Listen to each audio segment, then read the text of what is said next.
When it comes to talking about the best lens for the Canon M50 for your YouTube videos, one of the most overlooked lenses is the kit lens. But if you light your scene properly and get the settings in the camera right, you can produce a perfectly good result with the kit lens. And what you're seeing right now is just shot with the kit lens set at 15 millimeters. And all the video footage you're going to see today is going to be shot with the lens that I'm talking about in that segment. So right now we're having a look at the kit lens, and the video footage you're seeing is from the kit lens. And one of the best things about the kit lens is that versatility of it being a zoom lens going from 15 to 45 millimeters. Now I think for YouTube videos, whether it be vlogging or shots like this, really our usable focal range on this camera or this lens goes from 15 to about 23 millimeters. So I have just changed the focal length to 23 millimeters and I've moved the camera away from me. And this gets me a little bit different shot.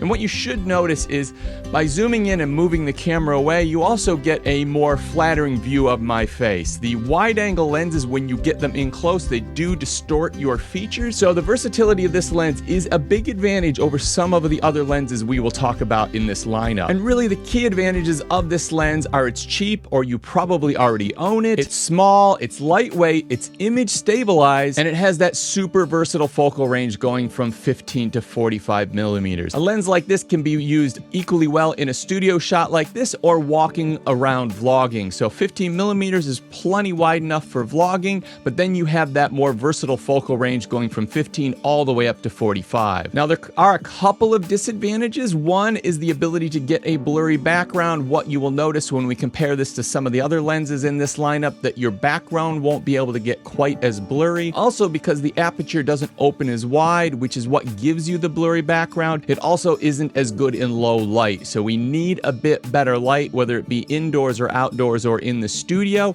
to get the best possible image. And this is not a lens that you will be using in sort of low light vlogging or storytelling, because it just doesn't allow enough light in, which means that you have to increase your ISO on the camera, and that's what makes your footage look sort of grainy and blurry. So if there's one big disadvantage of this lens, it's definitely that it doesn't let a whole lot of light in. Now we're on the EF-M 11 to 22 millimeter lens, and the advantage of this lens, both for vlogging and shots like this, is how much of the scene we can get in. It is a very cool lens for sort of capturing the environment around you. And now you can see I have quite a small studio space, but it sort of makes it look so much bigger than what it is, and it also allows you to see a bit more of the scene. Maybe you do or do not want to see those things, but you can see some of my lenses on the shelf. You can see my computer here, what I've got going on here. You can also see sort of my soundproof mat here, so it does get you a sort of a better idea of what's going on in the environment. And this is particularly good when you're vlogging, because you're going to only be holding the camera sort of an arm's distance away, and it will get you a clear in shot, but it'll also capture all that environment. So it really helps tell the story by getting more information into the frame. Keep in mind, it is still a zoom lens, so we can push it away from us and zoom in. Now all I've done is I've just moved the camera away from me and I'm zoomed into 22 millimeters, and these first few lenses, that's what we're gonna see. The advantage of a zoom lens is we have some versatility. We can get different shots by moving the camera back and forth and zooming in or out. Once we get to the fixed, or what's called prime lenses that don't zoom, we lose that advantage, but we gain something else, and we will talk about that when we get to those lenses. Now when I compare the 11 to 22 millimeter lens over the 15 to 45 millimeter kit lens, what we're getting here is a much sharper, higher quality lens. It is a better built lens. It is widely considered the best zoom lens on the mount for the Canon M50. It's still very lightweight, and it is still image stabilized. So this is a very good, high quality, versatile lens for this sort of video. And really the disadvantages of this lens are similar to the kit lens. It is not great in low light. In fact, it is even a little bit worse than the kit lens. You have an inability to blur the background, once again, even a little bit worse than the kit lens. And the other potential disadvantage is that when you do use it in that ultra wide mode where I've got it really close to me, it does distort your features and the features on your face and the things around you. Now, I think that is something that we're all kind of used to because it's commonly used, these really wide angle lenses close to people in sort of these YouTube videos, but it is something to keep in mind. Wide angle lenses brought in very close to the subject are not the most flattering lenses for the features on your face. But if you're doing walking around, vlogging, YouTube studio shots, this is a great lens, and I think it is a step up from the 15 to 45 kit lens. And I did see a pretty good price on Amazon on this the other day, and I will put a link in the description down below, and I will link all the other lenses. So if you want to see the price, the current price of any of these lenses, just check the description down below. Now, if your number one concern is image quality above anything else, this is the lens that I am going to recommend. Now, this is the Sigma 18 to 35 f1.8 lens. Now, this combines the versatility of a zoom lens. You've got the ability to go from 18 to 35 in your focal length, so we can move the lens or the camera back and forth and get different shots. But it also goes to an aperture of f1.8.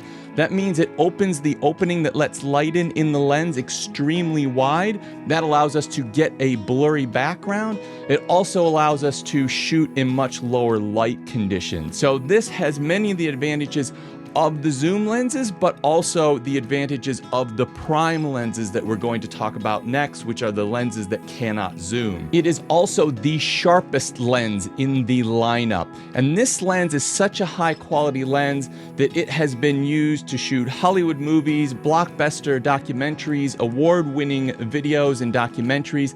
It is a top-rated lens. Although it is the most expensive in the lineup, it's actually not the most expensive by that much.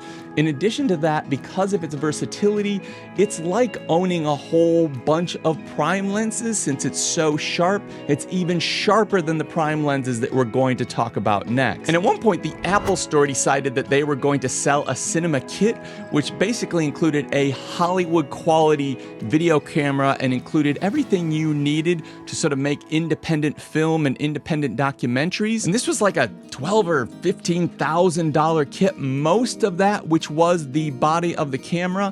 And then they included this lens, a lens that when it's on sale, I think costs maybe $600 or $700 or something like that.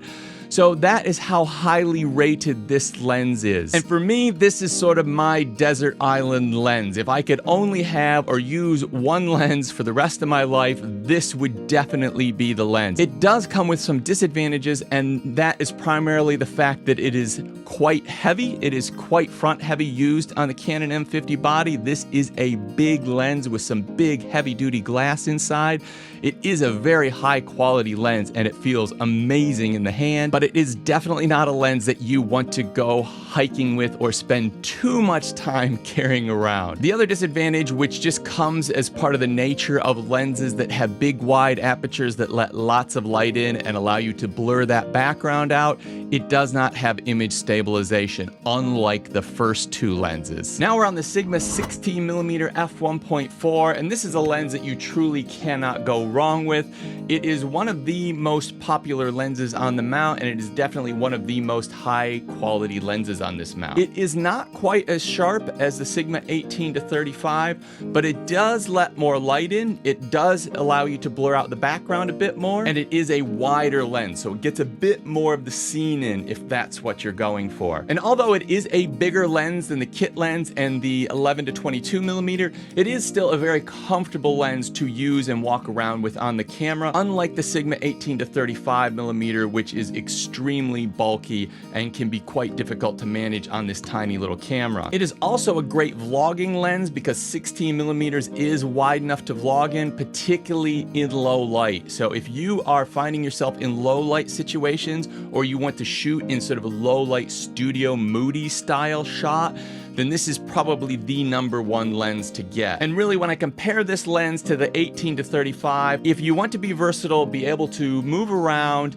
and take this lens with you, then I'm going to suggest the Sigma 16mm. If you're not going to be moving around a lot and you just want a versatile lens that does a lot and has the highest quality image for a little bit higher cost, then I would go with the Sigma 18-35. But I wouldn't be going around hiking or doing sort of lots of moving around outdoor activities with that really big lens. Now, this lens is not the first lens that most people are going to think of when they're thinking about a lens for YouTube, and it is a bit too zoomed in to use in walk around vlogging situations. But in a studio shot like this, if you've got a little bit of room to get the camera away from yourself, I think this renders some incredible image quality, and I really felt that I had to include it in this video. This is also my personal favorite lens on the mount, and that is the Viltrox 23mm f1.4. And this lens is going to get you probably the best blurry background of all of the lenses. It's a very unique look and has some really special